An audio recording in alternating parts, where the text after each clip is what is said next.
sisters and brothers. Our lives, and the lives of our children and future generations are in danger. The Fukushima nuclear accident is the biggest threat that humanity have ever faced. This catastrophe is killing the life on the seas, and is polluting with radiation the planet Earth. Every day since the accident began 6 years ago, 300 to 400 tons of water has poured into the Pacific, where numerous radioactive elements enter the ocean, and bioconcentrate by orders of magnitude, at each step of the food chain.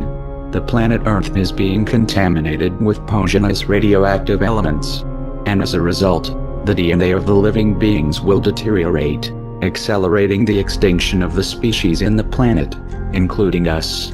Hundreds of millions of us will have to die of cancers and diseases caused by the exposition to this radiation, and millions of moms will suffer abortions due to the deformations of their babies.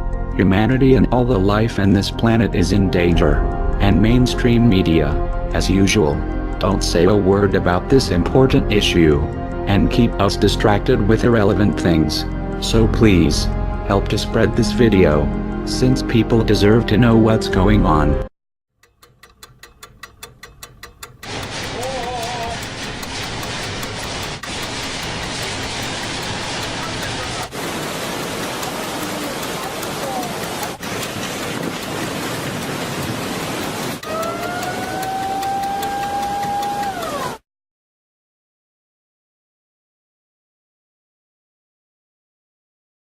We were told 3 partial meltdowns, don't worry about it. Now we know it was 100% core melt in all 3 reactors.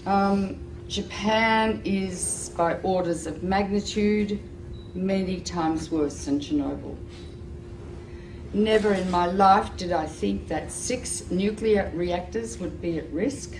Well, TEPCO is like the little Dutch boy. All of a sudden we have cracks in the dike, you put a finger here, you put a finger there, and all of a sudden new leaks start to occur, and they're overwhelmed. Literally making it up as they go along. We're in totally uncharted territories. You get any nuclear engineering book, look at the last chapter, and this scenario is not contained in the last chapter of any nuclear engineering textbook on the planet Earth. So they're making it up as they go along, and we are the guinea pigs for this science experiment that's taking place. All radiation is damaging. It's cumulative. Each dose you get adds to your risk of getting cancer.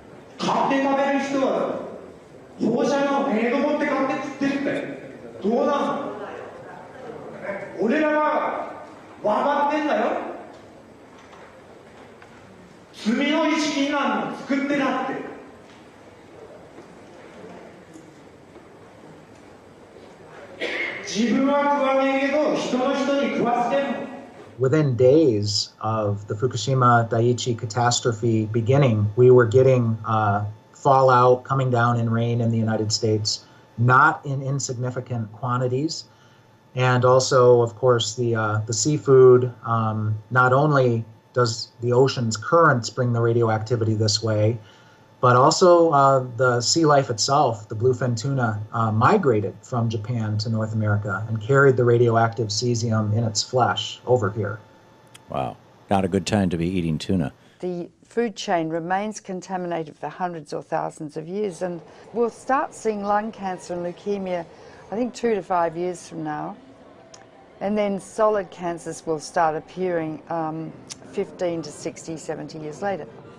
So the ace up the sleeve of the nuclear industry is the incubation time for cancer. It takes a long time for cancers to develop once you have inhaled or been exposed to these radioactive elements. And no cancer identifies its origin. And so there is already a level of cancer in society, but it's going to increase dramatically.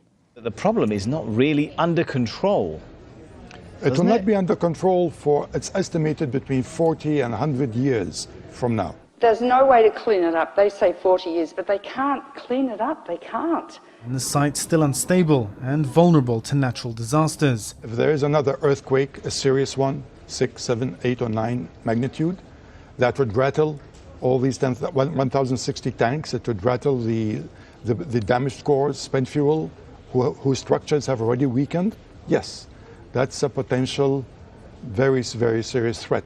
Approximately 300 tons of water, was filtering through the site until early this month, becoming laced with radioactive materials and then seeping into the sea. Another factor is the ever-increasing amount of water accumulating inside damaged infrastructure. Once it makes its way into reactor buildings, it mixes with radioactive isotopes. For months, TEPCO workers have been pumping up 400 tons of water every day and storing it in tanks on site. There's 1,060 tanks, stainless steel water tanks, that are holding the water, which they keep pumping into the damaged reactors and the spent fuel storage pools. From the air, the scale of the problems at Fukushima become clear. The growing mass of storage tanks now dwarfs the plant itself. More than 1 million tons of highly radioactive water is now stored here. But the tanks have been hastily built. They're made of steel plates, bolted together, rather than welded. Last week, workers detected a major leak in one of those tanks. About 300 tons of water escaped, releasing several quadrillion becquerels of radioactive particles. Experts have often pointed out how vulnerable they are to damage. The tanks, though, have been put together very quickly. There's no guarantee they'll last. Their seals are made of rubber, and the joints and bolts are corroding, and they may last not more than 5 years. So the tank farm has grown dramatically, and it's on the hill. Of course, the problem is, because it's on the hill, the water flows down, and if there's an earthquake, all of these pipes are held together with plastic piping, not much different than what you've got on a swimming pool. So the plastic pipe will snap, and that water will just run right down that roadway directly into the ocean. The contamination has been leaking into the water? Very likely since the explosions and the meltdown at Fukushima Daiichi in March of 2011. Wow, that is quite a long time. Now, how much and what sort of radiation is leaking into the Pacific? I know there's all different types, so if you can explain that in a little detail. Well, clearly what we've seen now is the movement of radioactive hydrogen, tritium, which is a mobile radioactive isotope, but clearly radioactive cesium, 134, 137, strontium-90. We're seeing a full range of radioactive contaminants now moving, which indicate that the damaged cores of these reactors, the meltdowns themselves, are now contributing to the contamination of the Pacific Ocean and groundwater that's moving at about a rate of 300 to 400 metric tons per day. So that radiation has been leaking into the water and polluting the fish continuously for the last 2 years. Radioactive iodine-129, its half-life is 17 million years, plus strontium, plus cesium, plus tritium, and I could go on and on and on. If it gets into the sea, the algae concentrated hundreds of times, then the crustaceans concentrated hundreds of times, then the little fish, then the big fish, then us. Because we stand on the apex of the food chain. You can't taste these radioactive elements, you can't see them, and you can't smell them. They're silent.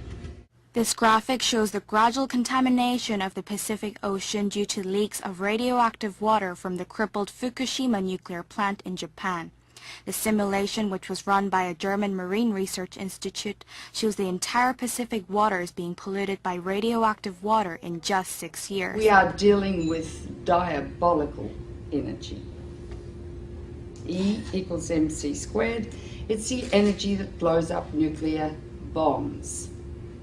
Einstein said, nuclear power is a hell of a way to boil water.